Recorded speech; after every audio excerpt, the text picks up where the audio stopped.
Kolom Wesi kuno. Salah sahiji daya tarik utama ibu kota India. Kolom eta dijieun sataun 600 tahun katukang. Tapi tekarak. Kumaha para ahli logam kuna menangkeun.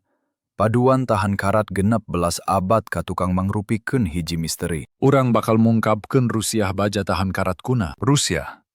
Hiji benteng militer di basisir Laut Baltik. Diwangun dina abad ke-19. Di luar, baterai senjata dilindungi ku lapisan beusi anu kandel. Logam terus-terusan kagunaan cai laut jeung cai hujan. Tapi logam tekarat. Sanajan aya dina kayaan anu pisan parah pikeun logam. Biasana, Hurup dina produk logam dijieun nadep nalika dicor.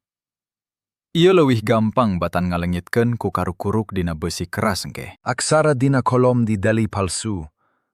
Eta dijieun engke. Kolom beusi di India sareng benteng militer Rusia didamel tina beusi anu sami. Nganggo teknologi anu sami. Dina waktos anu sami.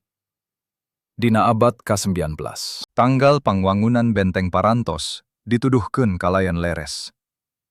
Jejer wajah eta dipasihan umur 1,5 ribuan tahun. Ieu rahasia tina teknologi beusi tahan karat kuna.